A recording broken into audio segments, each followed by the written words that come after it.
All righty. Good evening. So glad to have you all here.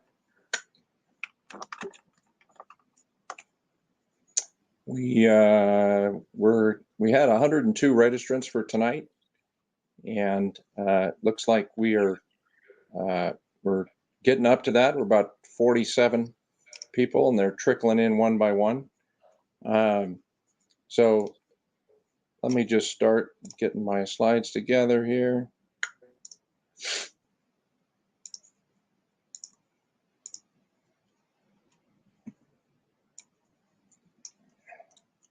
So sorry.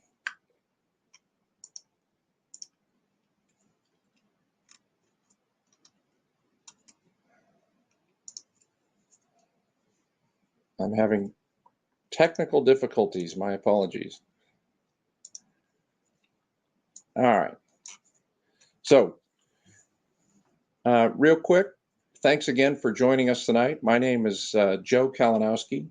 For those of you that don't know me, I'm with Thomas Dahl, and I apologize. I'm missing my notes. It's killing me.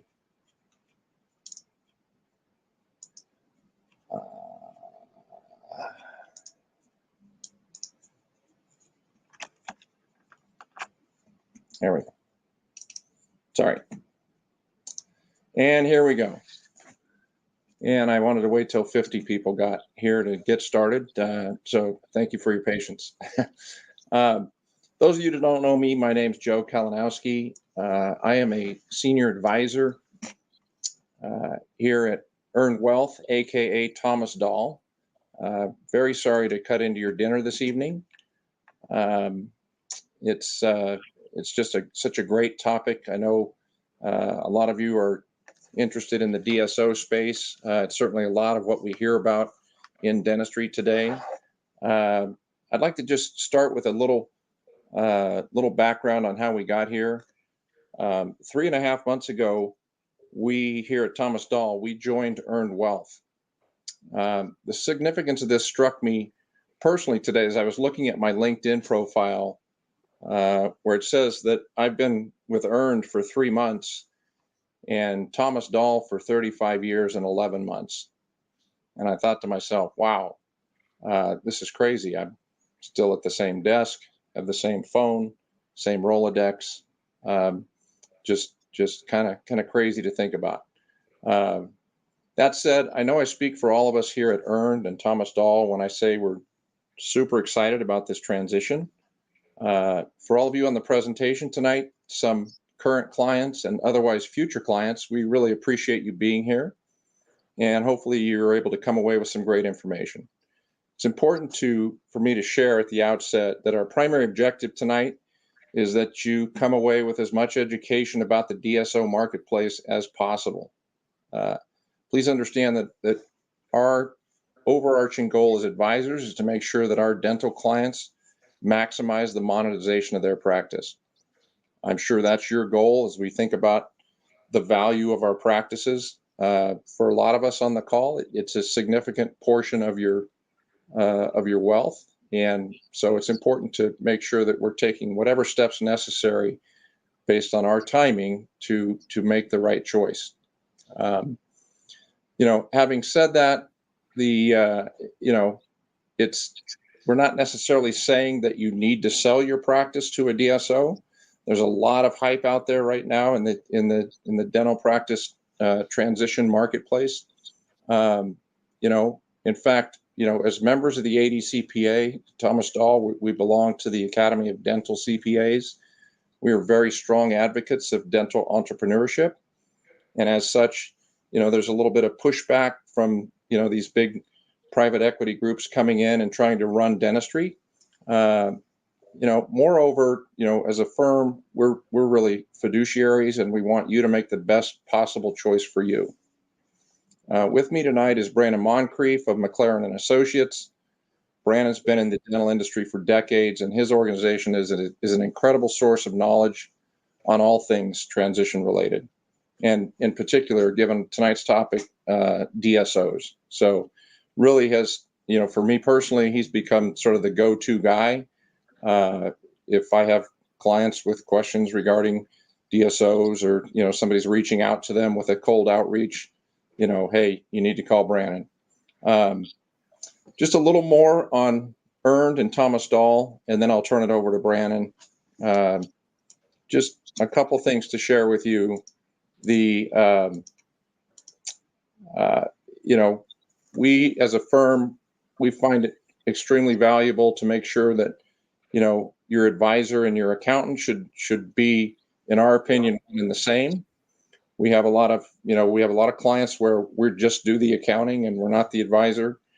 We don't believe there's any extra value that we don't bring that you can get from your advisor. And in fact, when you layer on the tax benefits of what we do in portfolio management, financial planning, etc., there's absolutely no reason why you shouldn't be considering your accountant, your trusted advisor, as your financial advisor, wealth manager, whatever the term you choose. This is just a quick slide about what we do here at Earn Thomas Dahl. Wealth management is a big part of what we do, and that's, including all these subcategories here you see on the screen, both for you and your practice. We just have a diverse offering of services, all surrounding making sure that our clients, can reach financial independence. They can do so in a timely fashion and with the most trusted fiduciary assistance that we can provide. We've got an array of tax smart strategies that we use. I'm not going to read these off. You can see them on the slide, but between tax loss harvesting, 1035 exchanges for insurance, backdoor Roth conversions, use of donor advised funds. These are all things that cut into your tax liability and add value to you. They add, speed to your retirement plan. We can get there sooner if we can minimize the tax haircut on our investment strategies, how we run our practice, how we manage the portfolio, etc. In particular, in terms of portfolio management, there are some strategies that are of particular interest. I'll talk a little bit about it after Brandon goes through his information. But keep in mind that over the course of your lifetime, it's very likely that the largest single expense that you will incur is in fact taxes. And when you sort of put that in perspective, you appreciate the importance of, paying attention to that, taking little bits and pieces where you can. And in fact, in a transaction where you're selling your practice, which often is a significant taxable event, doing that with the right tax planning around it, involving your portfolio and how we're tax managing that, can add tremendous value. So I want you to just be aware of that. We'll talk about it in more detail at the end, like I said. But without further ado, let's pass it off to Brandon. Thanks, Joe. Appreciate you having me.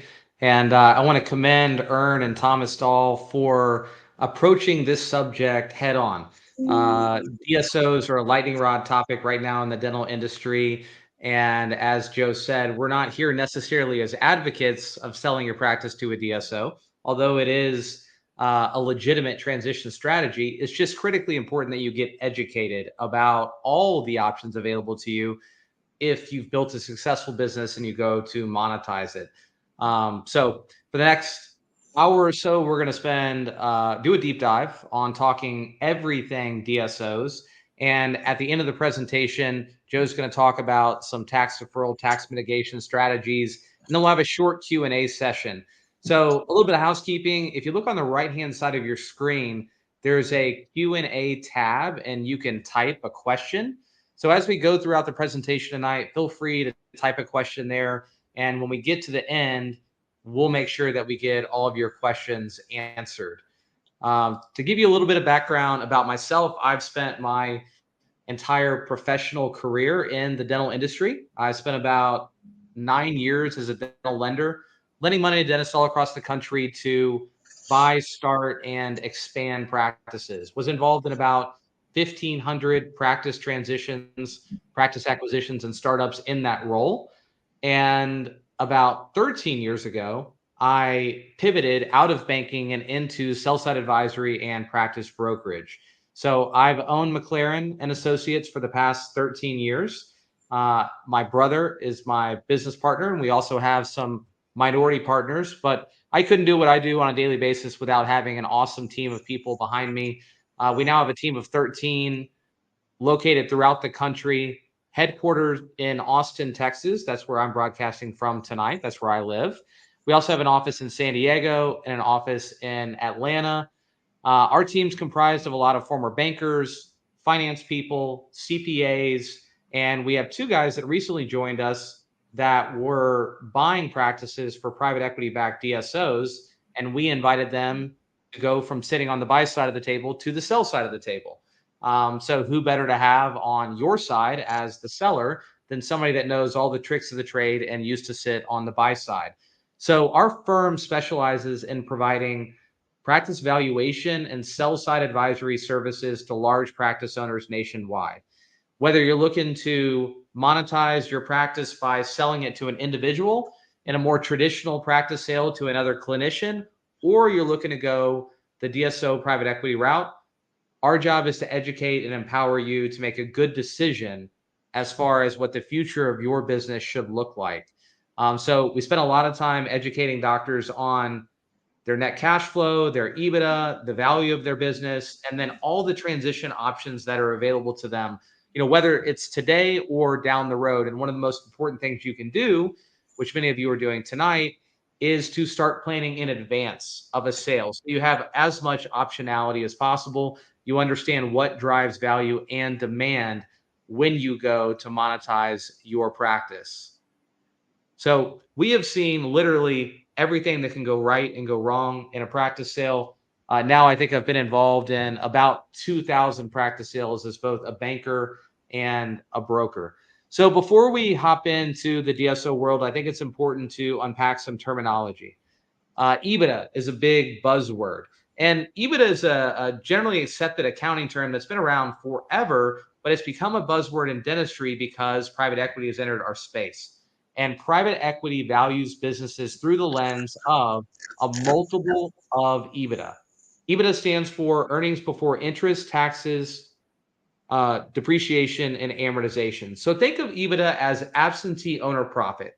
You have revenue minus overhead. And when we talk about overhead, we're talking about true operating expenses after eliminating any non-cash expenses like depreciation, amortization, after eliminating any non-recurring expenses, such as if you were to remodel your office and spend $100K to do so. That would be a non-recurring one-time expense that is not a really a true ongoing overhead expense. And then accounting for any discretionary or personal expenses that you're writing off through the business. Joe and I both know, hey, name of the game is to pay as little in tax as possible. So there's a varying degree of how aggressive clients are in writing off personal and discretionary expenses through their business. So our job is to determine what is the true overhead of the business. So we take revenue minus true overhead minus doctor compensation, because an absentee owner, a DSO, has to pay the doctors a market wage to do the dentistry.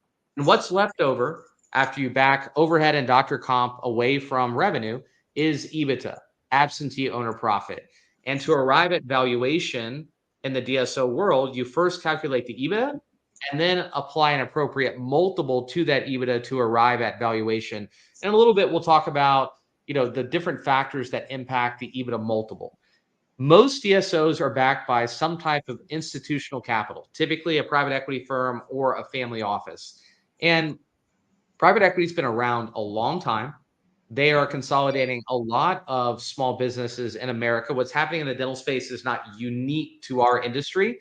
In fact, there's a lot of other healthcare businesses that are significantly ahead of us as far as private equity consolidation is concerned. Veterinary medicine being one. We're about 10 years behind veterinary medicine. It is now about 70 to 75% consolidated. So private equity is consolidating small business across America. Well, what is a private equity firm?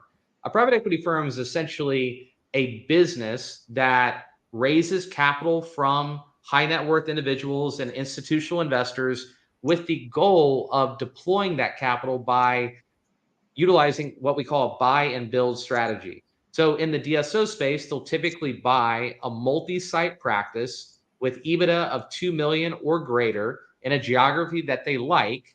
And then they're going to build infrastructure around that business and then scale it through buying additional practices within that geography, as well as eventually likely opening practices from scratch. And they make money in several ways. One, they're going to buy low and sell high. They're going to buy practices for 6, 7, 8 times EBITDA.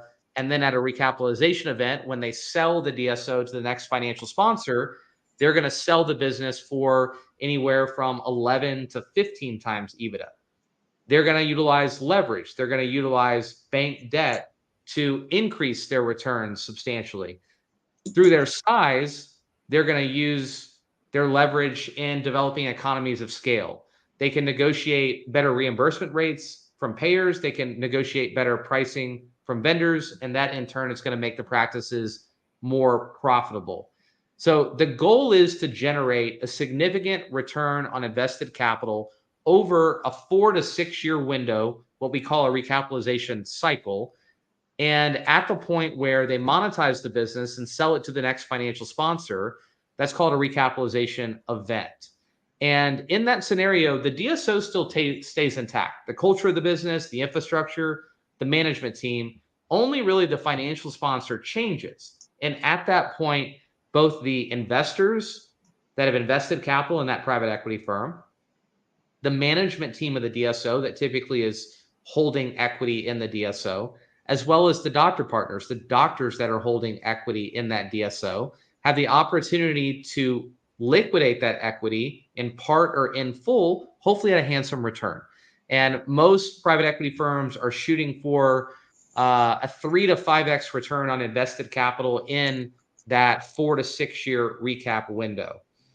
Arbitrage is a term that you hear thrown around a lot. It's just a fancy word for, fancy synonym for gain. So the gain that the investors generate through the recap cycle in that liquidation event at the recap event is referred to as arbitrage. These deals are funded by the use of equity, cash, as well as stock that doctors will trade a piece of their practice for. All of these deals involve some cash component, typically 60 to 70% cash, and an equity component, whether that be joint venture equity, retained practice level equity, or holding company equity, which means stock in the DSO. And then leverage. Leverage is bank debt. And we'll talk about, how the recent change in macroeconomic conditions as far as elevated interest rates have impacted private equity because these are highly levered businesses.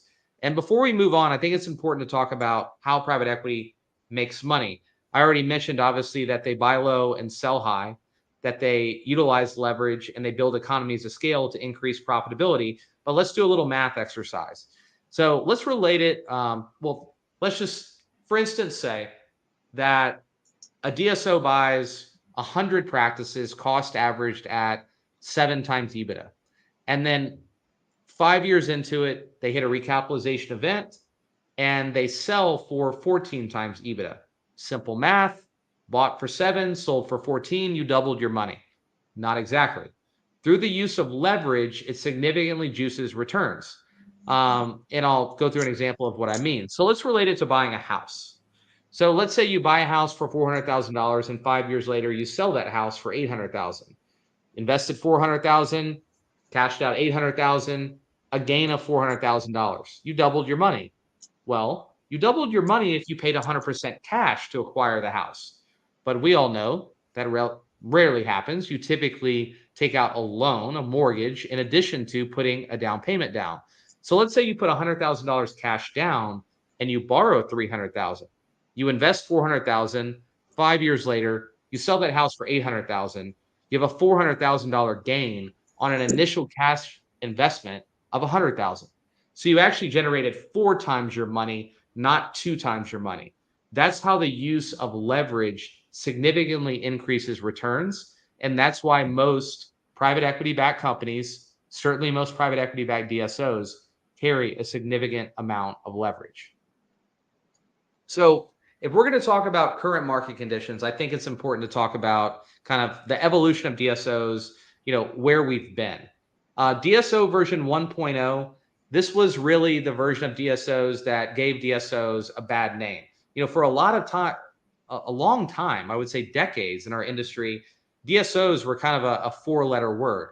And the reason being is because the first iteration of DSOs was kind of a clinic style model. Those DSOs were focused on starting practices from scratch. They typically didn't acquire practices. All the practices were branded the same.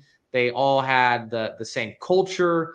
And they didn't really focus on providing the providers with clinical autonomy. They certainly didn't provide them with operational autonomy. The suits were really controlling all the decision making, both from a business perspective and a clinical perspective. They didn't really focus on the patient experience. They didn't treat staff great. And as a result, they gave DSOs a bad name, and most of them crashed and burned. There's very few DSOs that exist today that have been around since the 80s and 90s. So I would say DSO version 1.0 was a massive failure in large part. But this new iteration of DSOs that really came to fruition about a decade ago and has really grown exponentially over the past 5 years, we'll call that DSO version 2.0. They focus on partnering with great clinicians, acquiring great practices, and supporting them behind the veil operationally without interrupting the doctor's clinical autonomy. They're just going to help with the operations of the business from an administrative perspective. They're going to help leverage economies of scale to increase profitability and decrease overhead. And they allow the doctors to participate in the arbitrage that the private equity investors are realizing through that equity component. And that's really what was missing from DSO version 1.0. The DSOs, the private equity firm, they owned 100% of the equity in the business. They really reaped the rewards of the operation of the business, where today's model, they invite the doctors to be an equity partner alongside the private equity firm and enjoy the upside that in the arbitrage that they generate at the recapitalization event. So that's been a marked change. I will say, though, that even with DSO version 2.0, there's a lot of good DSOs. There's a lot of bad DSOs. A big part of what we do is heavily vet the buyers, and we only allow, I would say, a small subset of the marketplace to sit at the table and bid on the practices that we represent. There's over 500 DSOs operating across the country at this point. We only work with about 70 of them. So we only work with about 20% of the DSOs out there. Those that we trust, we know they have a legitimate financial sponsor, a mindful deal structure. They're going to give our clients full clinical autonomy and a lot of operational autonomy. And they have a high probability of performing on the financial aspect of the equity component and allowing our doctors to generate a substantial return on that equity. So we're very, very careful about who we'll allow to bid on the practices that we represent. But it is now a legitimate transition option to look at going the DSO route if you've built a large practice and you're looking to monetize it. And we'll talk about why a lot of our clients are going the DSO route in just a minute. So let's talk about pre-COVID market conditions. Pre-COVID, private equity was operating with ideal macroeconomic conditions, historically low interest rates, and bank debt was very easy to come by. So the capital markets were wide open, money was cheap and readily available. There were approximately 250 DSOs operating nationwide, and dentistry was arguably the hottest vertical that private equity was interested in. Dentistry was seeing more private equity investment than any other healthcare-related business going into COVID. Most individual practices were trading for 5 to 7 times EBITDA. Platform investments, when we talk about platform investments, we're talking about that initial investment that a private equity firm is making to launch a DSO. We're talking about multi-site practices with EBITDA of 2 million plus. Those were trading for 10 times EBITDA or more.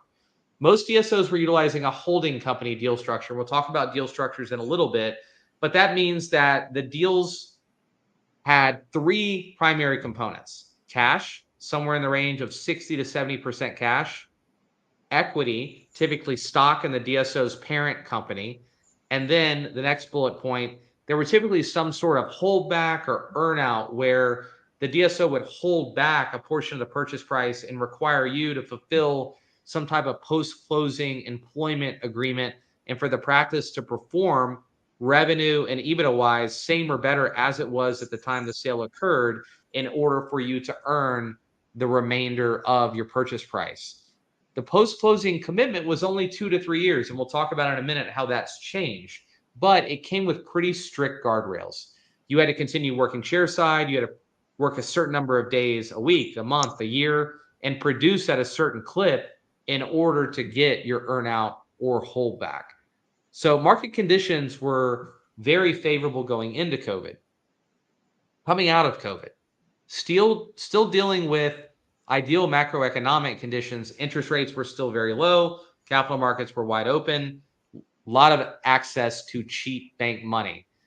Dentistry had proven to be recession-proof time and time again, which is one of the reasons that private equity loved it. It then proved to be pandemic-proof, and private equity was over the moon with dentistry.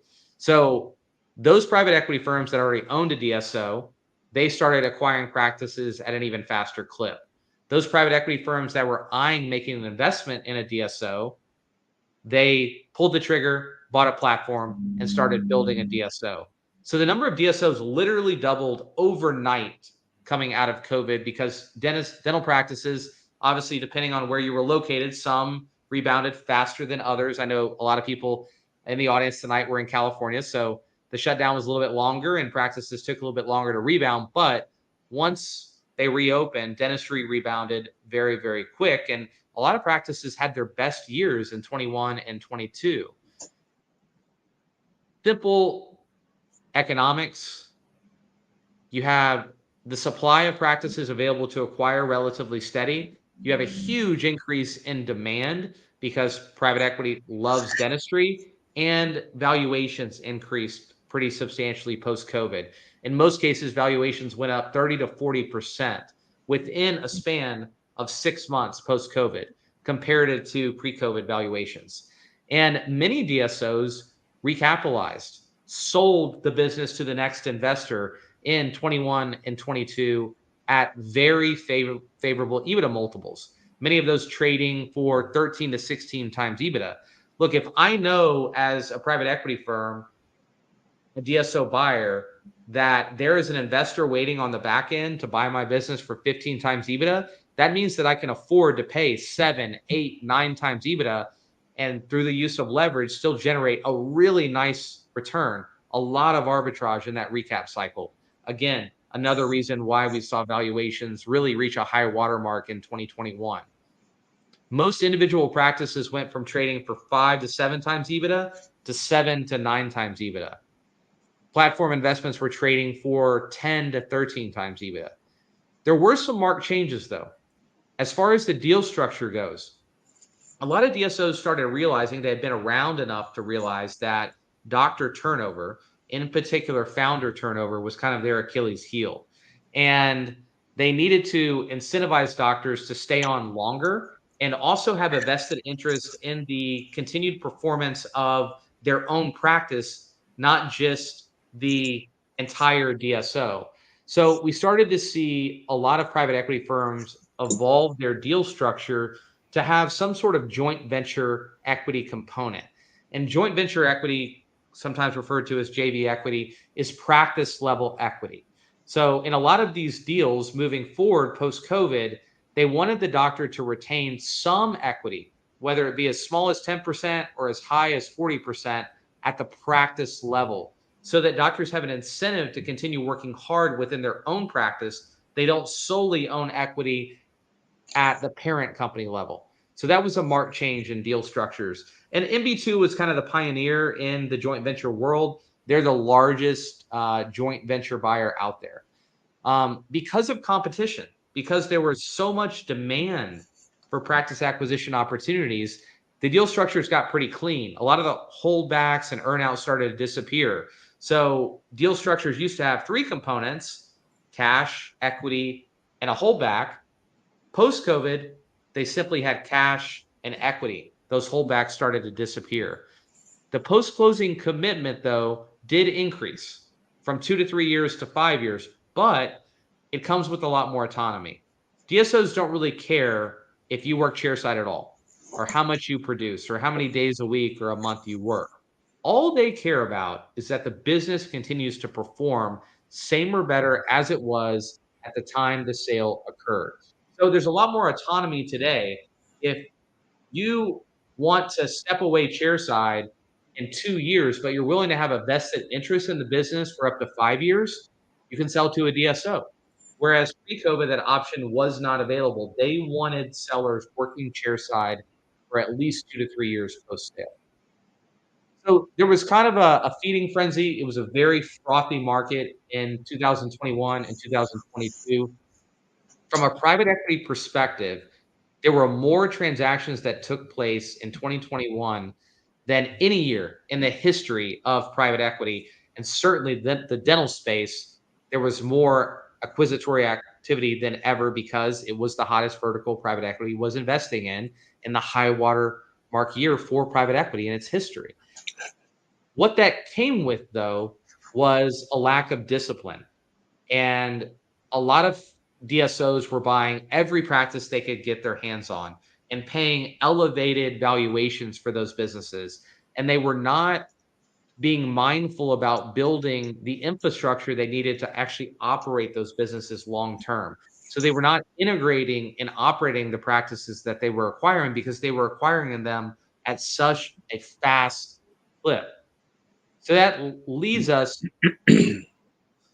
Um, so this is what has been occurring over the past 18 to 24 months. We had a massive shift in macroeconomic conditions when it comes to interest rates in the capital markets. Interest rates essentially doubled almost overnight.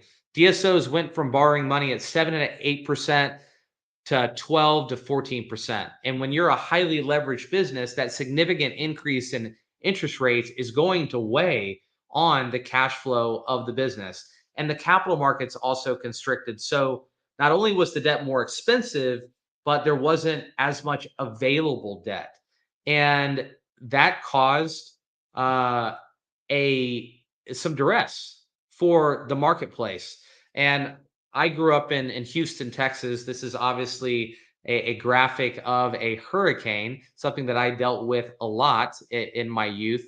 And I had the distinct pleasure of buying a beach house in Port Aransas, Texas, on the South Texas coast, 3 months before Hurricane Harvey hit it as a Cat 5 hurricane. And it was really interesting following the hurricane and sad and depressing, driving around Port Aransas to look at all the houses. And some of the houses, it was like they never existed. They were completely wiped off their foundation. Other houses had moderate damage, like my house, maybe had some flooding, had some windows blown out, maybe some roof damage. And then there were a handful of houses that, it looked like a storm never occurred. This is kind of a good analogy of what's happened in the DSO space over the past 18 to 24 months.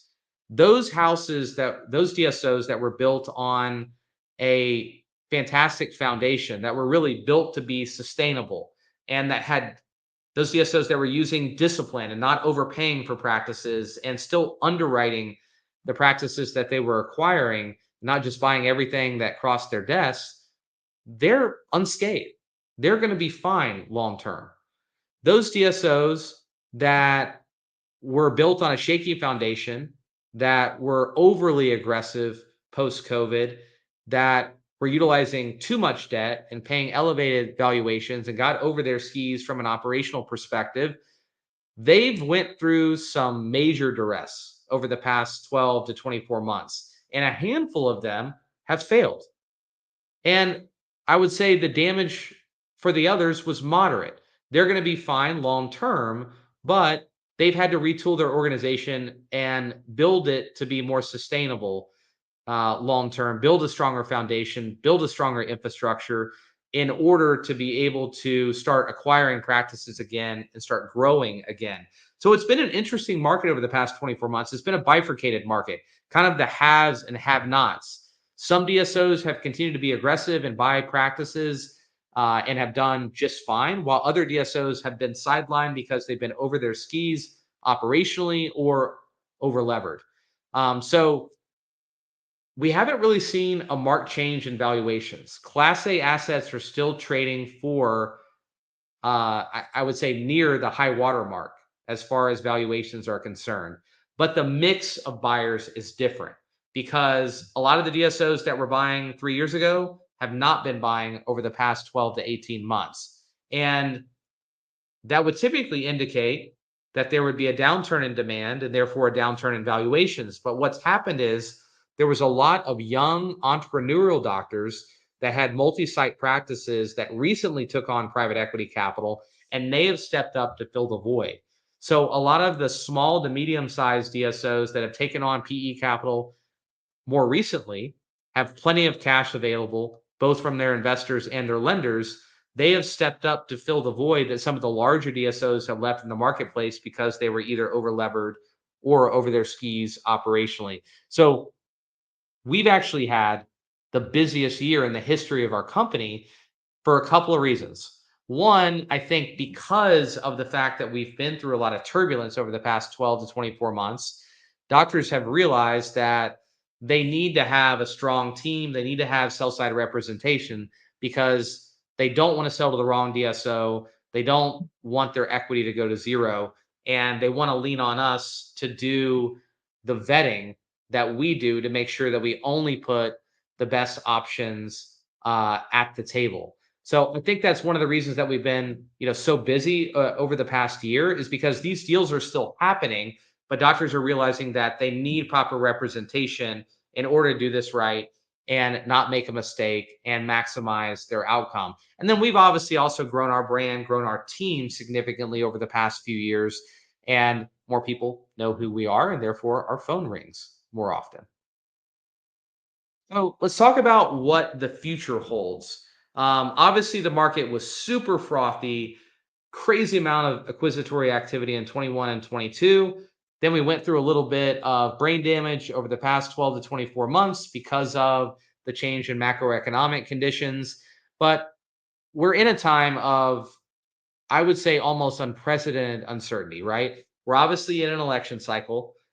We don't know which administration is going to take over in November. And that could come with some significant changes that are going to impact our marketplace. I do think no matter who gets elected, that interest rates are going to continue to come down. So that will be a welcome relief to the private equity and DSO world. That alone will cause buying activity to increase and for valuations to hold steady and or increase. But there could be a significant increase in capital gains tax at some point along the way. Most of the sale, whether it's in a DSO sale or a private buyer sale, is going to be allocated to goodwill, taxed as a capital gain.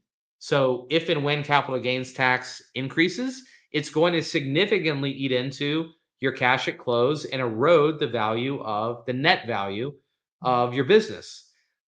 So that's something we're paying close attention to, as should you, if you're within a 3 to 5 year window of selling. The interest rates are coming down, are going to increase buying demand. And I think you're going to see that our marketplace is going to continue to consolidate. There's going to be more and more private equity interest in our space because although it has proven difficult to operate a DSO at scale, it is still one of the most profitable healthcare businesses out there. So private equity loves our industry. They're going to continue to love our industry. They've gotten smarter over the past 12 to 24 months because of the pressure they've felt with the rising interest rates and lack of availability of capital. And I think that's a good thing. It's been a little bit of a reset, and it's kind of weeded out some of the weaker players and left some of the stronger players. I'll relate it back to Port Aransas, Texas. That town 3 years post hurricane is a much, much cleaner and nicer city than it was pre-hurricane. So I think the DSO space is going to look similar to that moving forward. Just as a reminder, as we go through the presentation tonight, we're going to do a Q&A session at the end.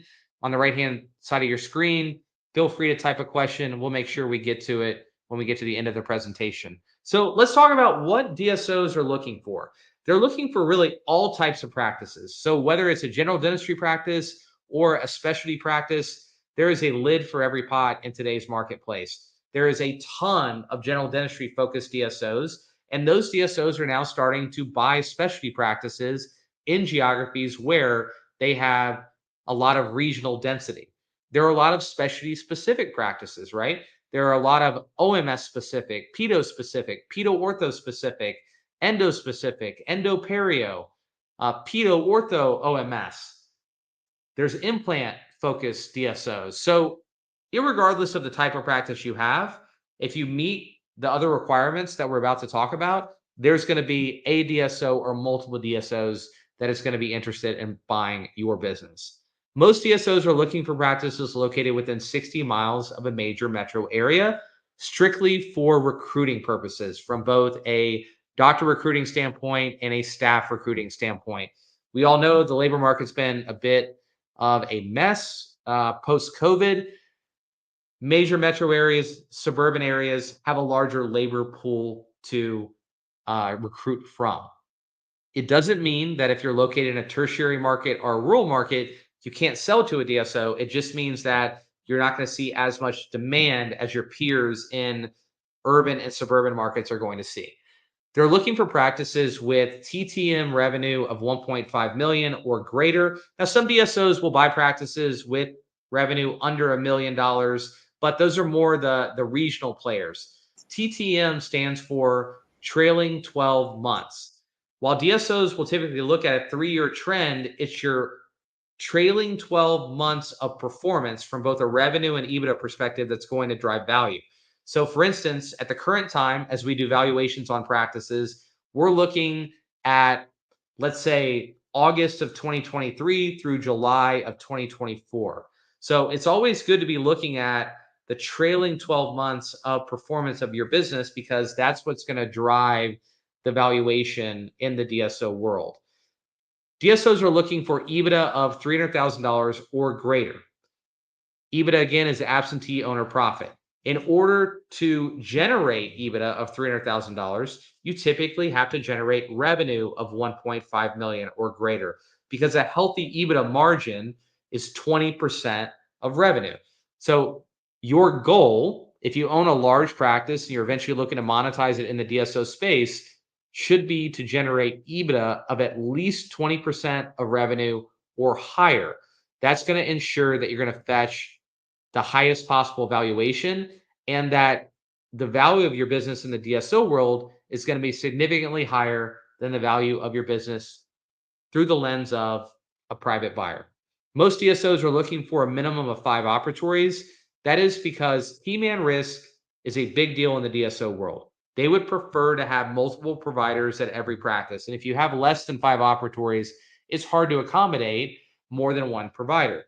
Now, that doesn't mean if you're one doctor practice, you can't sell to a DSO, but most DSOs over time are going to want to grow that business, add an additional provider. You're going to need 5 or more operatories to accommodate multiple providers.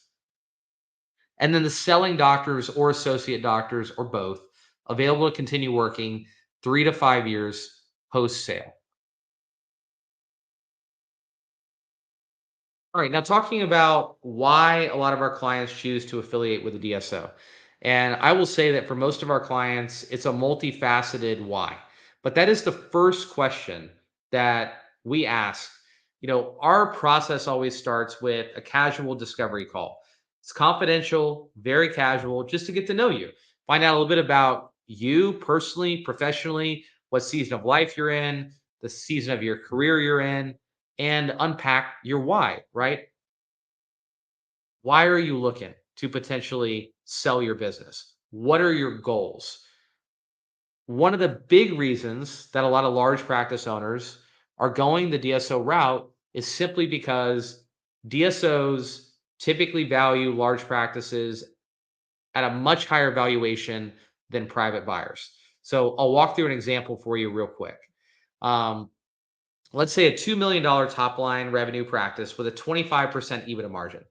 Very healthy EBITDA margin. They're generating $500,000 in EBITDA on top line revenue of $2 million. If you can find a buyer in the private buyer world, right, selling your practice to another clinician, if you can find a buyer that has the financial fortitude, right, that can qualify for a loan at that level and has the confidence, the competence, the skill set to buy a practice of that caliber, on a good day, that practice might trade for 1.6 to 1.8 million. In the DSO world, that practice is going to trade for, let's just say, 7 times EBITDA, 3.5 million, basically double the valuation of the DSO world comparative to the private buyer world. And as the practice gets larger, it gets more and more difficult to transition it to a private buyer. And the DSO demand increases substantially and the valuation increases exponentially. For instance, we just sold a practice in Florida with top line revenue of 7 million and EBITDA of 1.5 million for a valuation of $13 million. Whereas in the private buyer world, it would have been very difficult to find a buyer that could buy a practice with top line revenue of 7 million. And if we did, on a good day, the practice might trade for 5 to 6 million. So trading for 2 to 3 times what it would compared to selling to a private buyer. But those deals obviously come with a lot more structure. You know, you're going to get 50 to 70% cash at close as opposed to 100% cash at close. At the same time, that equity component has significant risk and upside potential. So that practice that sold for 13 million, that doctor retained 40% equity, and that remaining equity could double or triple in value throughout a 3 to 5 year recap cycle, which could ultimately lead to, close to 15 to 20 million in cash proceeds over a 5 year period of time, comparative to, 5 to 6 million selling to a private buyer. So the differential in valuation alone between the private buyer world and the DSO world is a big reason why large practice owners are looking to monetize their business in the DSO world. A lot of our clients are also looking to de-risk by taking some chips off the table. For a lot of our clients, their business is their most valuable asset. And a dental business typically has a lot of key man risk, especially if you're a big producer in your own practice. So a lot of our clients are looking to de-risk by monetizing a piece of their business, taking 60 to 70% cash off the table, and then diversifying those cash proceeds in other asset classes, whether that be stocks, bonds, real estate, alternative investments, whatever it may be, taking that equity out of their business and diversifying it in other assets. Some of our clients are obviously looking to take a step back and get better work-life balance. They want to leave the management burden and get some help from an operational perspective, especially post-COVID, especially as it pertains to dealing with the HR issues, as well as rising overhead costs. Some of our clients want to take advantages of the economies of scale that DSOs can bring to the table. DSOs can buy supplies and equipment for 40% less than you can. They can negotiate better reimbursement rates with PPO plans. So because of their size, they are built to fight some of the headwinds that private practice is facing better than the individual practice owner. So while some of our clients are looking to pursue a DSO affiliation to get help, to take a step back, to get a better quality of life, other clients are looking to lean into their business and utilize the DSO's infrastructure and those economies of scale to grow their business. So we do have some young entrepreneurial doctors that maybe own 2 or 3 locations that want to continue scaling their business, but they don't want to do it on their own, right? They don't want to invest the time and resources it takes to build centralized infrastructure and go from 3 locations to 10 locations when they can partner with a DSO, use their capital and their infrastructure to continue to scale the business. DSOs do offer the ability to continue working in your practice long term. And for some of our clients, It is a blessing to be able to monetize the business, offload the administrative burden, and then continue going back to just focusing on the dentistry and focusing on the patients and let the DSO do a lot of the heavy lifting on the operational side of the business. And then we've talked about the equity component. There is a wealth creation opportunity associated with the equity component, but there's also risk associated with the equity.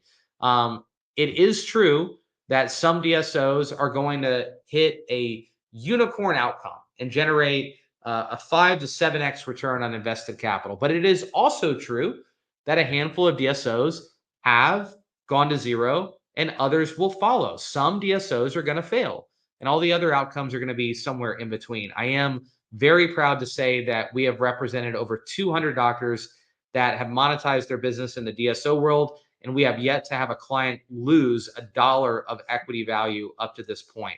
So again, that's where the vetting process comes into play and making sure that we only show our clients the best options available in the marketplace. Let's talk about what drives the equity multiple. So what drives the EBITDA multiple? So before I talk about EBITDA multiples, because that's a question I always get asked on any podcast, on any webinar, everybody wants me to talk about the EBITDA multiples. EBITDA impacts the valuation far more than the multiple. The multiple is important. You've got to negotiate the multiple and try to get the multiple as high as you possibly can. But EBITDA impacts the valuation more than the multiple. Every dollar of EBITDA is worth $7 to $10 in value. And most DSOs are very opportunistic, predatory to some degree. Their goal is to buy low and sell high. And the number one way that they manipulate valuation is to convince doctors that their EBITDA is artificially low and dangle the carrot of paying them a sexy EBITDA multiple. So we have this happen all the time where a client has an offer from a DSO. The DSO has told them that their EBITDA is $300,000 and offered an 8x multiple, which is a great multiple on a practice with $300,000 in EBITDA. That equates to a $2.4 million valuation. And we say, hey, press timeout, take a step back. Let's do our own independent EBITDA analysis and educate you about what we think your EBITDA is and what your practice is actually worth. And oftentimes what we find is EBITDA is not 300,000, it's 500,000. And that $2.4 million valuation on a $500,000 EBITDA figure is not even a 5x multiple. So that's how DSOs manipulate the conversation regarding valuation, is not to manipulate the EBITDA multiple because that's very transparent. They manipulate the EBITDA. So a big part of what we do is do an accurate EBITDA analysis, get you credit for every add back we possibly can, and defend that EBITDA and control the narrative regarding EBITDA throughout the process. A healthy EBITDA margin is 20 to 25%. The factors that impact the multiple, the number one thing is the EBITDA level itself. And you can see here in this chart, the higher the EBITDA level, the higher the multiple. The other factors that impact the EBITDA multiple are the number of doctors. Again, DSOs care a lot about key man risk. The more bifurcated the production is among multiple providers, the lower the key man risk, and typically the higher the multiple. The age of the doctor, the age of the seller, the age of the associates can play some role in impacting the EBITDA multiple. All other things equal, a younger seller with younger associates, that practice is going to trade for a higher multiple than a practice with, an older seller or older associates. Number of locations. Multi-site practice will typically fetch a slightly higher EBITDA multiple. However, more locations equals more overhead. The more locations you have, the more overhead you have. Occupancy costs erodes EBITDA. So I would much rather sell a single site practice with top line revenue of 5 million and EBITDA of 1.5 million than selling a practice with 4 locations and top line revenue of 5 million and only $800,000 in EBITDA, right? The multi-site practice might trade for a slightly higher multiple, but the single site practice is going to trade for a much higher valuation because the EBITDA is so much higher than that multi-site practice. Geography used to matter. Now it does matter from a urban, suburban perspective comparative to a rural or tertiary market. More demand, higher multiples in that urban, suburban environment. But as far as where you're located in the country, the consolidation is happening everywhere now. So about 2 years ago, we established an office in San Diego because the consolidation finally started on the West Coast. A lot of DSOs have stayed away from the West Coast because it's not a very business friendly environment. It's got a lot of regulatory oversight, and it's a high tax environment. But the West Coast couldn't be ignored forever because 25% of the dentists in the country are on the West Coast. So about 2 years ago, we saw a lot of DSOs turn their attention to the West Coast and start to acquire practices in that market. So the consolidation is now happening everywhere. It used to be that Texas, Arizona, and the Southeast were the hotbeds of DSO activity. But now the West Coast and New England are starting to consolidate very, very quickly. The payer mix can impact the demand and multiple to some degree, primarily as it pertains to Medicaid and capitation. So if you have a significant Medicaid component, once it crosses about 25, 30%, it's going to start to limit the buyer pool and impact the multiple to some degree. There is one caveat to that. Most pedo practices are going to have a significant Medicaid component, and most pedo-focused DSOs understand that, and therefore it's not going to impact demand or multiple as it would if we're talking about a heavy Medicaid general dentistry practice, which we don't see a lot of. The service mix, a lot of this comes down to production by provider. If you're a super producer, right, and you're a single doctor producing $3 million a year, that practice has a lot more key man risk than a $3 million top line revenue practice with 4 providers. So that's where key man risk comes into play. They do look at production by provider. How hard are you going to be to replace if and when you exit the business? Upside potential. Every time you take your practice to market in the DSO world, you should always be pitching a growth narrative. I don't care if your business hasn't grown in 5 years. You need to highlight the opportunities for growth, because if the DSO believes they can grow your EBITDA substantially, they will pay you a higher multiple because they can buy down that multiple through post-closing EBITDA growth. So we're always leaning into highlighting how the DSO can help grow the business from a top-line revenue perspective and an EBITDA perspective following closing. Your post-closing plans are going to play a large role in the demand and valuation. If you're looking to exit your business immediately, most DSOs aren't going to be interested, and it's definitely going to impact demand and valuation. If you've got a long runway, 5+ years, and you're willing to have a vested interest in the business long term, you're going to see more demand and a higher valuation. And the last thing that really surprises people, because most people believe all DSOs care about, all private equity cares about is money, is the owner's personality. You should not view yourself as a seller. You should view yourself as a partner, because you're going to have a substantial equity component, and DSOs are going to view you as a partner. And if they fall in love with you, if they like you, they will pay more for your business. And we always tell our clients, let us worry about negotiating the EBITDA, negotiating the valuation, negotiating the deal structure. Let us do all the posturing. Let us be the bad cop. You be good cop. You focus on being the most charismatic version of yourself during the marketing process. Make that DSO fall in love with you. If they fall in love with you, it's going to be make them a lot more pliable when it comes to my job of negotiating the financial implications of the transaction. I could spend literally 3 hours talking about DSO deal structures. There are a lot of levers involved in these deals, but I'll spend just about 10 minutes talking about different deal structures that we see out there. The traditional DSO deal structure, not many of our clients go for. If they do, it's likely going to be a client that is selling to a DSO for succession planning purposes that's on the tail end of their career. In this scenario, and I'm going to talk about $1 million valuation. Just simple to talk that way. I mean, our average client, the valuation lands somewhere in the 5 to 10 million range, but I'm going to talk about $1 million valuation just so it's easy to follow the math when we talk about deal structure.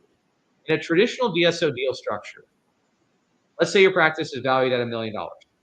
They're going to give you 70% cash at closing, $700,000 cash at closing. The remaining $300,000 is going to be put on some type of holdback or earnout, payable in, let's say, 3 annual installments, contingent upon you fulfilling a 3-year post-closing employment agreement and the revenue and EBITDA of the practice maintaining, same or better as it was at the time the sale occurred. So the thing that's not very sexy about the traditional DSO deal structure is the upside is finite, right? The most you'll ever get for your practice is $1 million because there's no equity component. There's no arbitrage opportunity. So most of our clients are not chasing the traditional DSO deal structure. And I will say that most DSOs no longer use this deal structure unless we're talking about smaller, more regional DSOs that are paying more like doctor to doctor pricing and buying smaller practices, as compared to those $2, $3, $4, $5 million revenue practices. The holding company structure is kind of the legacy DSO deal structure. This is the most common deal structure that's used in private equity transactions across all the different industries where they acquire companies. In this scenario, let's say they value your business at $1 million. They're going to give you $700,000, 70% of the value cash at close. The remaining $300,000 you're going to invest in stock in the DSO's holding company. So you own a little piece of all the practices under the DSO's umbrella, which can be a good thing from a diversification perspective if the DSO is holding a lot of quality assets. But if your practice is the highest quality asset practice in the bunch, diversification is not a good thing, and a holding company investment might not be right for you. The benefit of the holding company model is that the holding company stock, while it has risk, it has significant arbitrage opportunity. Holding company stock has more upside potential than any other type of equity that we're going to talk about. And at recap, you have a higher probability of liquidating a higher percentage of that equity than you will in a couple of these other DSO deal structures. One of the major drawbacks of the holding company model is that you are giving up 100% of the EBITDA of the business. You are selling 100% of the business to the DSO. So post-sale, your only ongoing income is going to be your chairside wage, as opposed to moving on to the joint venture model. In the joint venture model, let's say your business is valued at $1 million. Let's say you're going to do a 60-40 deal. They're going to give you 60% cash at close. They're going to give you $600,000 cash at close. And the remainder of your business, you're actually going to retain 40% equity in your own practice. And you're going to get 40% of the ongoing EBITDA of the business. Therefore, you're not giving up all of your EBITDA as you are in the holding company model. So in the joint venture model, one of the major benefits is you get ongoing pro rata EBITDA distributions. One of the other huge benefits of the joint venture model is it doesn't matter where you enter the recap cycle. If you affiliate with that DSO in year 1 of the recap cycle or in year 4 of the recap cycle, when a recapitalization event occurs, you get the opportunity to liquidate typically a portion of your joint venture equity at the parent company EBITDA multiple. Comparatively speaking, in the holding company model, you have to pay very close attention at where you enter the recap cycle, because as the DSO grows and gets further and closer to a recap, they mark up the equity value. So you pay more for the stock later in the recap cycle than you do early in the cycle. So it will impact your return on equity dependent upon when you buy the equity in a holding company model. It does not impact your return on equity as to when you enter the recap cycle with the joint venture model. So that's a marked difference between the two models.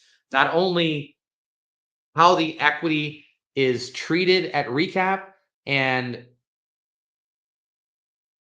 what your return on equity is going to look like depending upon where you enter the recap cycle, but also selling 100% of the EBITDA versus retaining a meaningful piece of the EBITDA. In the joint venture model, a couple of things you have to watch out for is The DSO is going to charge a management fee to the business. Well, what is that management fee? It could vary from anywhere from 3% of revenue all the way up to 9% of revenue. Oftentimes, we're able to negotiate a cap on the management fee.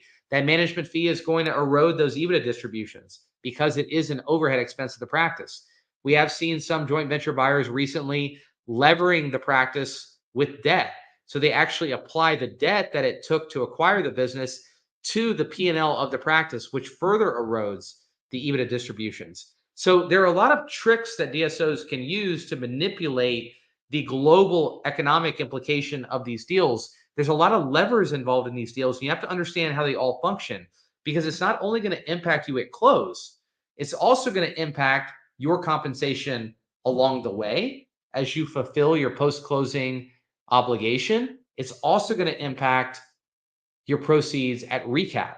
And all of this has to be negotiated on the front end. So you can imagine these conversations get pretty complicated when you've got 10 offers on the table and they all have a different deal structure. And every DSO is at a different stage in their recap cycle. They have a different financial sponsor, a different culture, they're a different size. They have a different approach towards managing the business and a different level of infrastructure.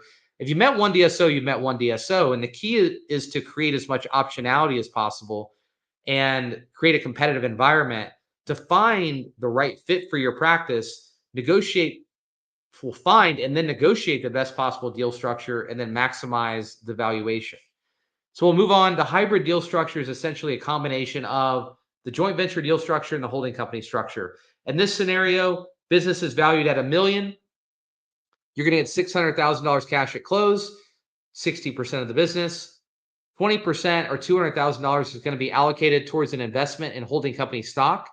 And the remaining 20% of the business is going to be allocated towards retained equity, joint venture equity at the practice level. So hybrid model is just a combination of the joint venture model and the holding company model. I'll spend a couple of minutes talking about the roll-up concept. And I don't consider this a legitimate DSO deal structure, but we're seeing more and more of this out in the marketplace. Consultants, influencers, whoever it may be, are pitching their flock on joining their roll-up, their co-op. And this is what the pitch looks like. Pay me $25,000 to join my co-op, and I'm going to help manage your business and increase your EBITDA and ultimately increase your exit multiple exponentially. Because right now your practice is only worth 7 times EBITDA.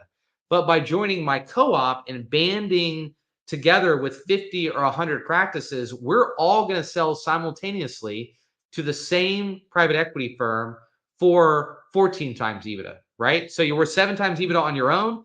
I'm going to fetch you a 14x EBITDA multiple 2 years from now when we all sell collectively to the same buyer. And we're going to loosely integrate the business along the way. You're going to pay me $25,000 to join. You're going to pay me $5,000 a month in consulting fees. And then eventually I'm going to bring you this unicorn deal at a 14x multiple. The reality is that unicorn deal is never going to happen. Private equity firms are not stupid. They want to buy fully integrated companies that have combined the cap table and done the work to build true infrastructure and integrate the businesses. They are not going to pay an elevated EBITDA multiple for a loosely affiliated, what I'll call like a duct tape DSO or a faux DSO. So that unicorn deal is never going to happen.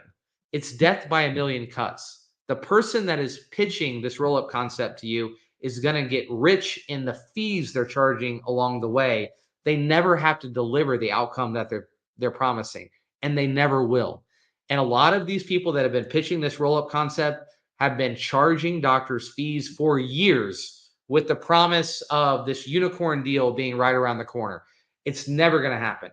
Don't walk away from anybody trying to pitch a roll-up concept. Run away as fast as you can. Just a quick slide on talking about aligning incentives with associate doctors. Just understand that if you are talking to your associates about eventually being a partner in the practice, you need to be very mindful about when those discussions occur and what you say, because you may think that you're having a casual conversation. They will remember every word that came out of your mouth in that discussion. They'll remember the day you said it, the time you said it, what the weather was like outside. So make sure that you make promises thoughtfully. And we've got a lot of clients that call us to do a valuation on their business, $5 million top line revenue, $1 million in EBITDA. They've got an associate that they've promised the opportunity to buy in. That practice might only be worth $3.5 to $4 million in the private buyer world. It's worth $7 to $8 million in the DSO world. And all of a sudden they want to pivot to selling to a DSO and yank the rug out from under their associate. Well, if their associate is an important producer and a meaningful part of that business, they're going to have to agree to go along with the flow, right? And sell to a DSO and stay on post sale. And if you yank the rug out from under them, they're probably going to have a bad taste in their mouth that may leave and destroy your ability to monetize your business in the DSO space. So make sure that you're being mindful about if and when you're selling equity to associate doctors.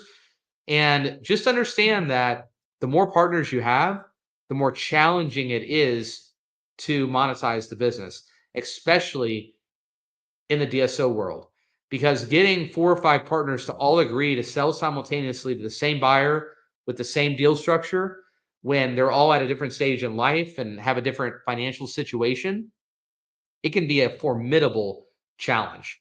You always want to make sure that if you're going to bring on doctor partners, that you have a tag along, drag along right in your agreement. If you're the majority owner, that means that your doctor partners have the right to tag along with you if you're going to monetize the business, but you can also legally, unilaterally drag them along in a transaction. However, even if you have a tag along, drag along right, if they are significant producers and equity owners and they're not willing to sell and the DSO gets wind of that, the buyers are going to walk away from the table. So even if they only have 10% ownership, understand that if you are giving or selling equity to an associate or another doctor, you are indicating to the outside world that they are a critical component of your business. And if and when you go to sell to a DSO, if everybody's not swimming in the same direction, you are going to have a problem. So some doctors have decided that they want to retain ownership of their business, not bring on minority partners, and eventually monetize that business in the DSO world, but reward their reward their associates with some sort of post-sale retention bonus or giving them, whether it's joint venture equity or parent company equity at the point a transaction occurs. There are different ways to incentivize associates or incentivize minority partners to follow you into a DSO transaction. But sometimes we've got to get creative and just understand that you might have to share in the proceeds of a sale if you've got some key producers that you want to influence to go with the flow. Most DSOs have created some on-ramp to equity for associates, whether that be practice level equity or holding company stock in the DSO. So top mistakes dentists make in a DSO affiliation. First and foremost, failing to have proper representation. You need to have a strong team of advisors around you, especially if you're going to try to navigate a DSO sale. So you need a sell-side advisor like us. You need to have your CPA at the table to talk about tax implications and make sure that you mitigate taxes as much as possible. You need to have your wealth advisor, your financial advisor at the table to advise you on, can you afford to sell the business? And then what are you going to do with the proceeds when that sale occurs? You need to have a dental attorney that's well-versed in DSO transactions. Do not respond to an unsolicited offer. If you do a deal in the dark and respond to an unsolicited offer without having proper representation and without creating a highly competitive environment for your practice, you run the risk of selling to the wrong DSO, accepting the wrong deal structure, and you absolutely will leave money on the table. DSOs have built marketing machines to solicit directly to you and get in the door before I do, because they want to be the ones controlling the narrative regarding EBITDA, valuation, and deal structure. They don't want you to have proper representation. They don't want there to be a competitive bid process because they know that if I'm not at the table, if Joe's not at the table, if there's not other DSOs bidding on the practice, they're going to save money. So that's where we come to number 3, not creating competition for your practice. So we always start with our clients doing a valuation, doing an EBIT analysis, educating you about what your business is worth, and then talking about all the different transition options available to you. And through that process, we're going to basically set an expectation on valuation.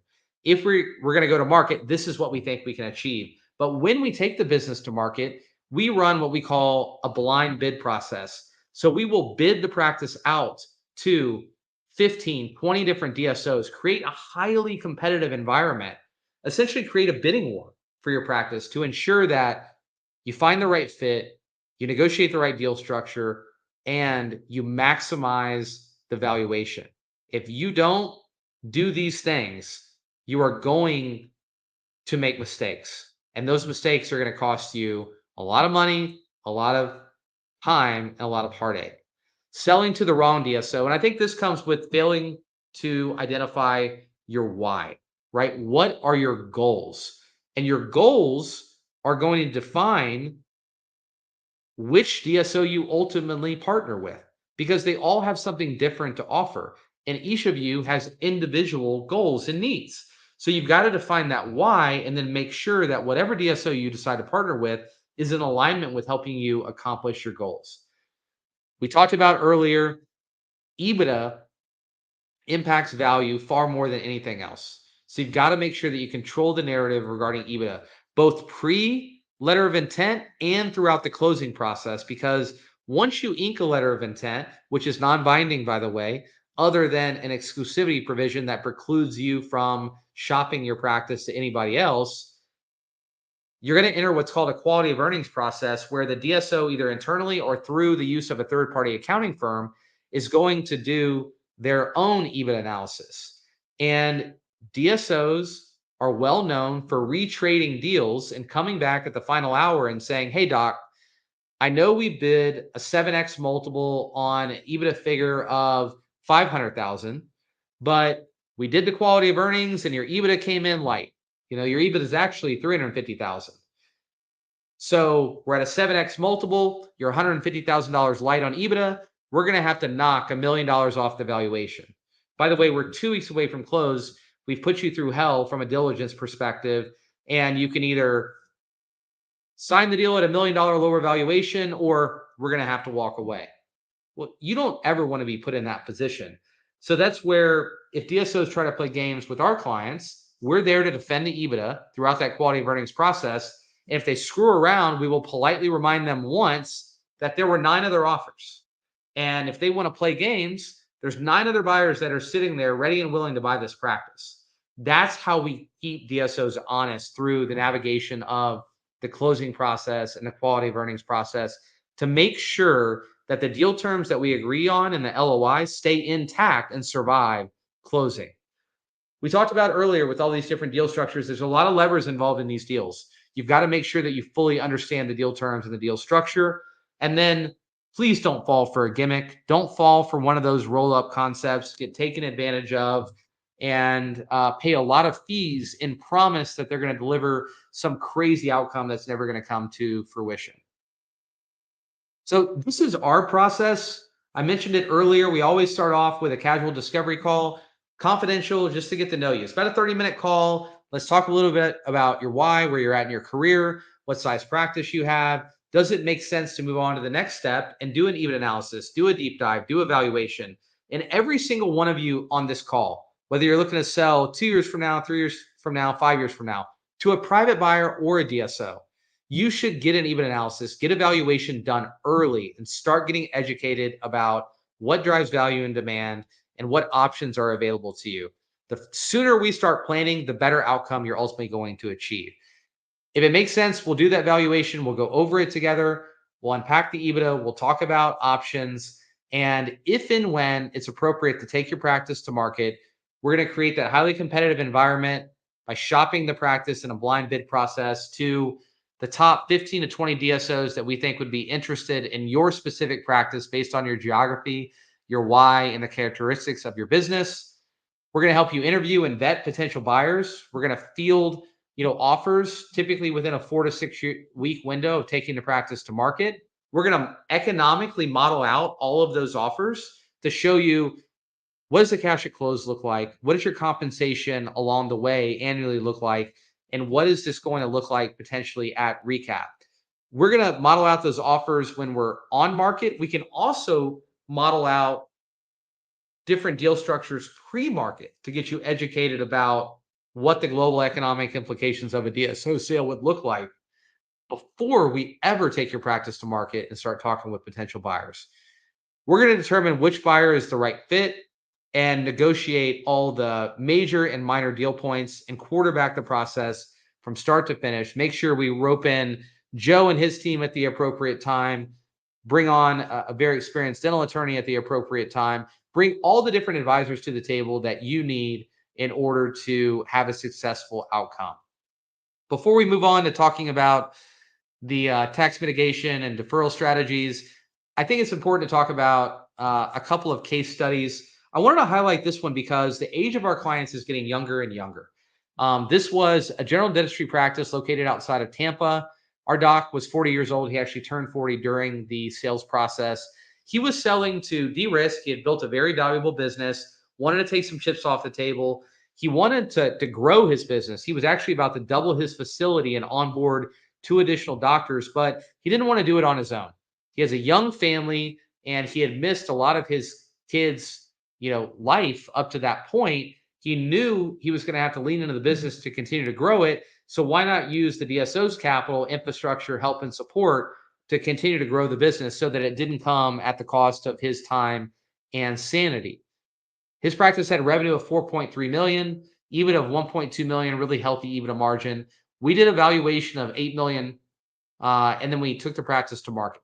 We ultimately got 9 offers and achieved a valuation of $10 million, about an 8.5 times EBITDA multiple. Plus, we negotiated what we call an earn up. If he grew the practice post sale, he would have additional cash payout a year following closing, predicated upon EBITDA growth in that 12-month window post close. He took a 70-30 joint venture structure. Again, younger guy, longer runway, wanted to retain some practice level equity, especially given that the practice was expected to grow substantially. He was working chairside. He's planning to be in Tampa for the next 10 years. He was fine with a 5-year post-closing commitment. So a couple things I want to highlight. Younger doctor looking to grow his business. We did a valuation of $8 million. We always try to be conservative in the expectation that we set, but ultimately achieved a valuation of $10 million. A lot of advisors do the opposite. They would have given a valuation of $10 million and then brought you offers at $8 million. I want to set a reasonable expectation and then crush it when we go to market utilizing that blind bid process.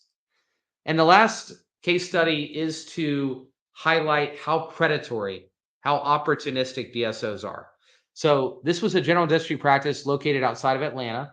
Our doctor was 58 years old.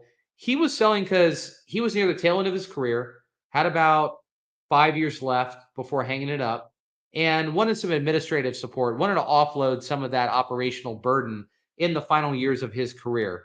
And he only planned to work chairside 3 more years and then just help manage the business for 2 years before exit.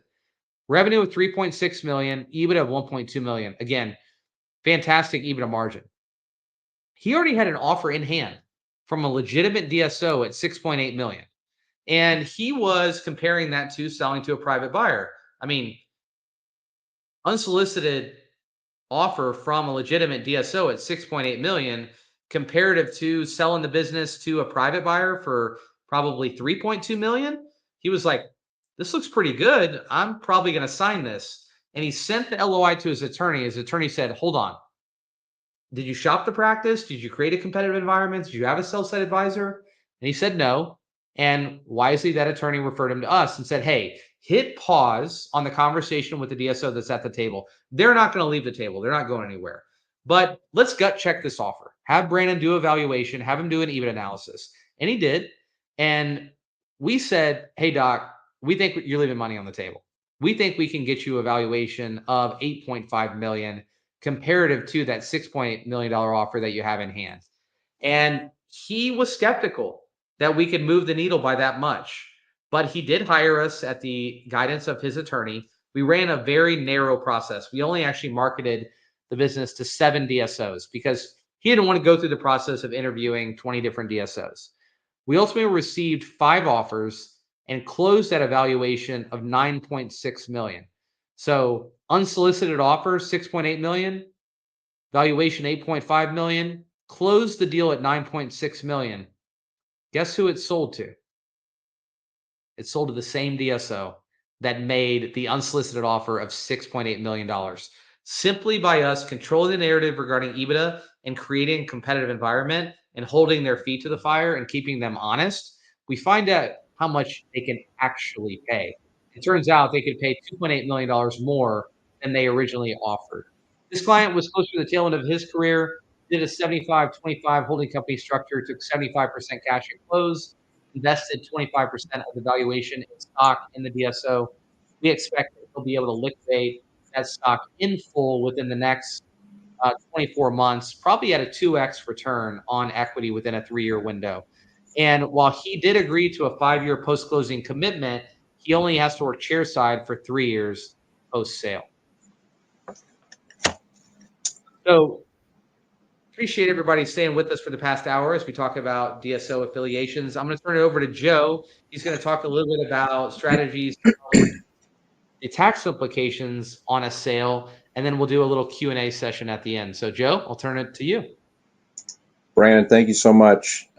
Just amazing information that you're sharing. I'm sure everyone on the call seems to be sticking around, and hopefully you can all appreciate the first time we saw Brandon present at our semi-annual Academy of Dental CPAs meeting. I just said to myself, this is incredible information that our clients really need, and you put it together in a succinct fashion, and really appreciate that, Brandon. So suppose you go out, you hire McLaren and Associates, and they've brought you a valuation, or you sell your practice for 2 times revenue. Some of those multiples, we think about selling dental practices historically on a percentage of revenue. A lot of these valuations we're seeing in the DSO space are pushing 2 times revenue, which obviously is significantly higher than a private transition. So what comes with that is a little bit of tax burden, unfortunately. Most of the time when you're selling your practice, you've had it for a few years. Most of the assets that you've acquired have probably been fully amortized and depreciated, so you don't have much cost basis. And what you've got staring you down is a large capital gain. So I brought up the slide that I shared earlier. One of the things that we really pride ourselves on is sort of living at that intersection of tax and wealth, because tax has such an implication as to the remaining wealth when after the tax is paid. So a lot of the strategies we try to implement are geared towards maximizing your after-tax rate of return on your portfolio. Are you fully taking advantage of all the deductions that are available to you during your career, et cetera, et cetera. I want to just spend a few more minutes tonight before we get to the Q&A and just talk about one particular strategy, and that is the top line here. We talk about accelerated tax loss harvesting through long-short portfolios. So most of you on the call probably understand the concept of loss harvesting, right? We're sort of starting to approach the end of the year. We look at the portfolio that we have in our taxable account that's going to create some tax liability, and we're hunting for opportunities within the portfolio to harvest losses. And by that, we mean recognize those losses. If you have losses on a stock position that you hold and it's just on paper and you go past December 31st, that's not helping you at all for taxes. So the strategy is to just identify those, recognize them, repurchase in a strategic way so that we don't jeopardize those losses, and create a better after-tax return. So direct indexing is a relatively new phenomenon, and it's come to us basically through the advent of technology. But I'll give you a simple example. Suppose you had one asset that you owned, and it was the Vanguard Index 500 fund. So you have one security in your portfolio. It's a broad-based index fund that is fairly diversified, or broadly diversified across that large U.S. Large cap asset class.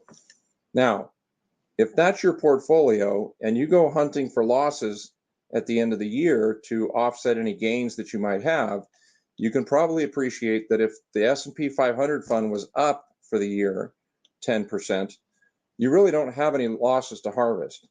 But what if we, instead of owning the index, we were able to create a portfolio of individual stocks that mimicked the index, that basically tracked what the index was doing, what the S&P 500 was doing for the year, but it was comprised of individual holdings.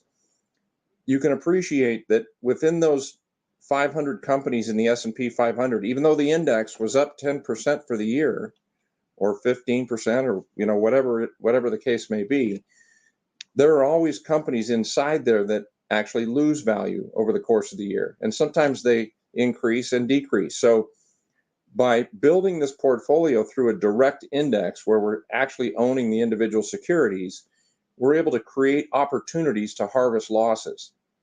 And while you might say, well, that's kind of odd, why do we want to talk about losses when we're talking about our investments? But those losses are really what you might think of as tax assets. So we want to, as available, we want to be able to harvest those losses, sort of put them in our quiver, if you will, and build up a bank of losses to shelter future capital gain events, right? Capital losses that we harvest, even if we can't use them this year, they do carry forward and offset future capital gains. So that's sort of fundamentally the strategy behind direct indexing. Now, why would you want to think about that, as it relates to selling your practice? Because the sale of your practice is probably going to be the single largest capital gain generator over the course of your career. So if we know far enough in advance that we're going to be selling the practice 5 years from now, we can start an aggressive strategy using direct indexing to build losses while we're still tracking the performance of the index.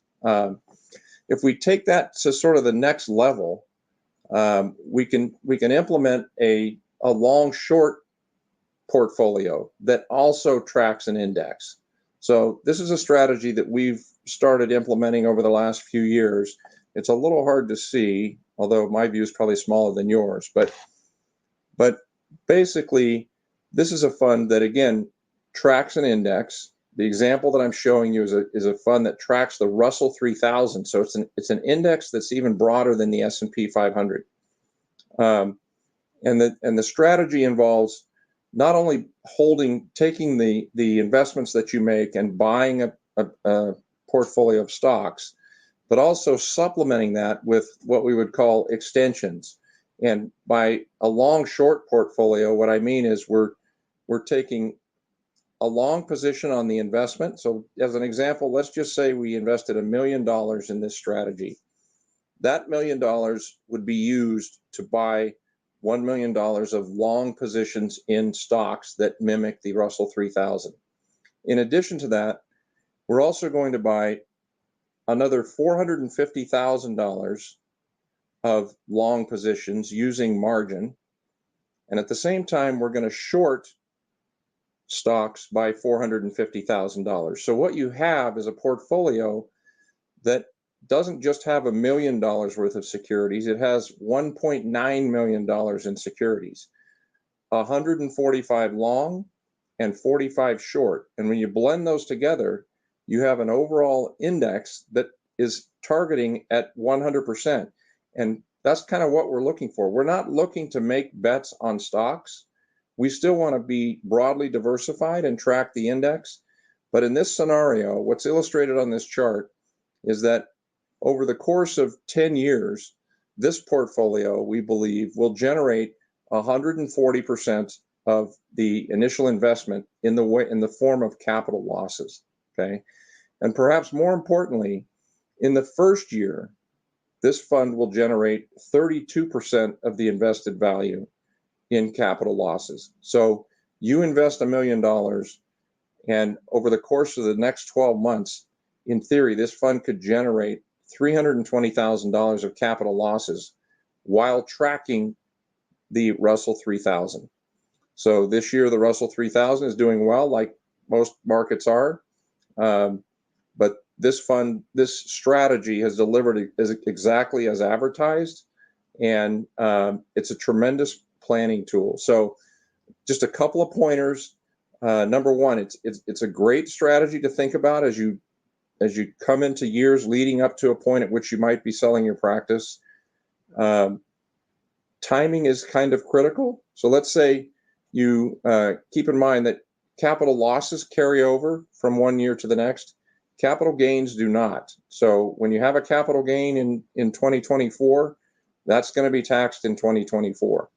So if you sold your practice next month and you use the proceeds from that sale to invest in this strategy, thinking that you're going to capture a lot of losses, the reality is you're only going to have 2.5 months of loss harvesting. So this is using a full 12 months to capture these losses. So again, I don't want to get too deep into the weeds. I can just tell you that it's a tremendously effective strategy. That example I just gave you of selling your practice today, defer that to January 1. If I sold my practice on January 1 for $1 million and took that $1 million in proceeds, put it into this strategy, in theory, I could have that tracking the stock market index for a full year, and in the meantime, offsetting $320,000 of that capital gain, which in the year of your sale, that's going to save you about, it's going to save you, $100,000 plus in taxes if you're a California resident, for sure. So just a great little strategy I wanted to throw in there at the end of Brandon's presentation. We did have a couple questions. The first one actually I put up there. There's a couple more we'll go through, but just real quick, Brandon. So obviously the EBITDA is determined after paying the doctor, and what sort of comp models are you seeing out there? Compensation models are you seeing for the sellers? Is it pretty standard across, by specialty? Is it fairly consistent? Yeah, it is relatively consistent. So the question is, what are the post-closing compensation structures look like for the doctors? In a general dentistry practice, it's likely going to be somewhere around 30% of your chairside collections. In a specialty practice, it's likely going to be higher, somewhere in the range of 32 to 40%, depending on the type of specialty. And then obviously you have to look at, is there a joint venture component to the deal? Because then you'll have your pro rata EBITDA distribution on top of your chairside wage if you're in a joint venture or hybrid structure, versus if it's a holding company structure, you're just you eat what you kill and you're living on your chairside wage. So there's not a lot of variation globally in the post-closing compensation structure. It's either going to be 30% for a general dentist, 32 to 35% for a specialist, and then ortho is going to be somewhere around $2,000 a day. Ortho's obviously a bit unique in regard to the fact that they're typically paid daily. Yeah. So it's not really an option. If I'm a guy who's 65 years old and I'm selling to a DSO, would it not behoove me to say, hey, look, I don't need you to pay me 30%. How about you pay me 20% and give me, 7X on that extra 10%?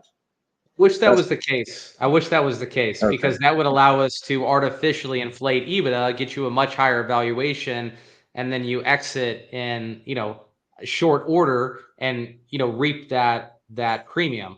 But DSOs are in private equity, they are thinking about the long game, right? And they know that eventually you're going to exit the chair.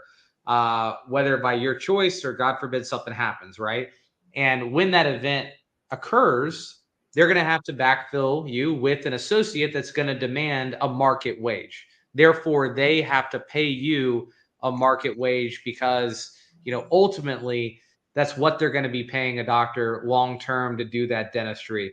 So you can't really get away with artificially manipulating post-closing comp to elevate EBITDA and get a higher valuation. But we've certainly had clients ask that question and try, but DSOs won't go for it because they're playing the long game and paying close attention to that. I guess one follow up to that real quick is, do you see much income growth for the sellers, post close? So in other words, I've heard the term income repair, post sale. Is this something that is being experienced? Are certain DSOs better at it than others? Certain DSOs are certainly better at facilitating organic growth at the practice level than others. So there is potentially an opportunity to partner with the DSO. Anytime you monetize your business and take significant chips off the table, you're going to take a step back from an income perspective, right? It's impossible to take millions of dollars in cash at close and keep your income level stable immediately following the sale. But Right. over time, with the right DSO, that is well positioned to grow your business from a top line revenue and EBITDA perspective, there can be the recoupment of some of that lost, EBITDA that you've monetized at the point of the transaction. So we do have clients that sold, let's say 3 or 4 years ago, that are now making more money annually than they were pre-sale because the practice has grown so much organically, post closing. So not only did they take significant chips off the table up front, but over the course of a few years, their income level has returned back to where it was pre-sale. I mean, that is a win-win in all regards. But I certainly wouldn't want, our doctors to plan for that, right? That there's not going to be any income erosion, considering that they're monetizing majority interest in the business at close. Right. Okay. We've got one orthodontist here with a couple of questions. Which orthodontic DSOs didn't get hit by the hurricane? And his second question is, how is your firm compensated in the process? Yeah, absolutely. So first question is related to the fact that there was definitely the ortho space was very frothy in 21 and 22. A lot of practices trading for 8 to 10 times EBITDA, and many ortho practices had revenue at a high watermark in 21 and 22 because people had so much discretionary savings associated with a lot of the PPP money and just free money that was out there in the world through all the government subsidies and intervention. So many ortho practices sold at their high water revenue and EBITDA mark for elevated multiples. And then many of those practices had a bit of a COVID related hangover in 23 and 24. And you can imagine if you paid 9 times EBITDA for a business and then that EBITDA declined by 20%, you actually paid 11 or 12 times EBITDA, and you find yourself over levered very quickly. Both of my partners that joined the company from the buy side came from ortho and pedo ortho specific DSOs that were under duress because they were too aggressive post COVID in acquiring orthodontic related assets that were under duress over the past 18 to 24 months. So there are still some ortho-specific DSOs out there that are being aggressive. Smile Doctors probably being the number one ortho-specific DSO that's paying, aggressive valuations and multiples. But there are several others that are still healthy, and a couple of which are about to recap. And then there's a lot of multi-specialty DSOs and general DSOs that will buy ortho practices in geographies where they have significant density. And the other question that came in was, how is our firm compensated throughout the process? So we are sell-side advisors. We only represent sellers. We are compensated by the practice owner. We typically charge $2,500 for the practice valuation, and that's a standalone engagement, and you only pay that fee once. So if we do the practice valuation, get you educated, it's not the right time to take your practice to market. If and when you decide to take your practice to market in the future, we will update that valuation at no cost. And we do credit that valuation fee to our commission at close. Depending upon the size of the practice, that will impact our commission to some degree. 6 to 7.5% is typically of the value of the business at the time of sale is our commission rate. And on average, we are going to generate a premium on the valuation of 20 to 25% comparative to the unsolicited offer that you would receive from that exact same DSO on your own. So our goal through our involvement is obviously to bring you a lot more optionality and perspective and make sure that you pursue a DSO affiliation at the right time and find the right fit and negotiate the right deal structure, but also leverage that competition to significantly increase the valuation and cover our commission 3 or 4-fold in return of higher and better economics. We had somebody ask, for valuation purposes, is it better to build a mega practice or a multi-location practice, assuming the EBITDA are the same? All things equal, a multi-site practice will typically trade for a slightly higher EBITDA multiple. But typically, if I'm all about, is the juice worth the squeeze, right? So I'm looking more at the EBITDA margin, the efficiency of the business, than the EBITDA itself when we have that conversation. Because it's a lot of work to build a multi-site practice. If it were me, I'd rather have a single site, $5 million top line revenue practice with $1.5 million in EBITDA than, a 5-location, $10 million top line revenue practice with $1.5 million in EBITDA. You can typically get there faster and with less brain damage with that multi-site practice comparative to, that single site practice comparative to that multi-site practice. So we see really, really good results with those mega practices that have multi-million-dollar revenue figures and, high EBITDA margins. We had a question come in. Is there a PE or investment group you can recommend to invest in that backs DSOs? I mean, there's over 100 private equity firms in our space that backs DSOs. Thurston probably being the most experienced, that has built and exited multiple DSOs at strong multiples. I mean, that is not an endorsement by any means, but Thurston and Shore probably have the most experience as far as private equity goes investing in DSOs. Do you advise on existing DSO affiliations?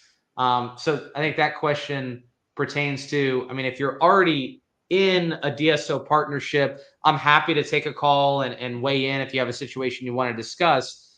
I will say that over half of our clients already have an offer or are in conversations with a DSO at the time they engage us.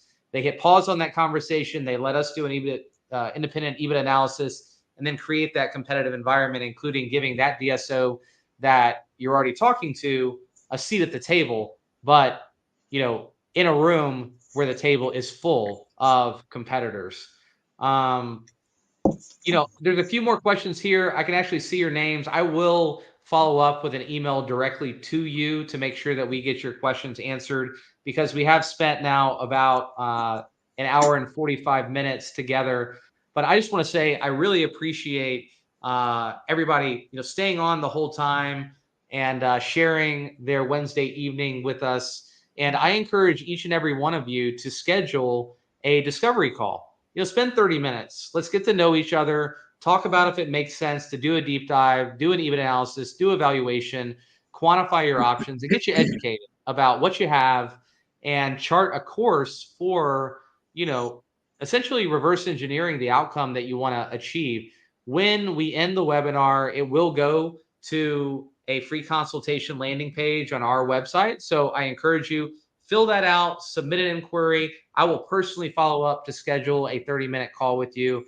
And look forward to chatting with all of you. And Joe, I really appreciate you, doing this webinar and being proactive and educating your clients and having us on. Well, thanks, Brandon.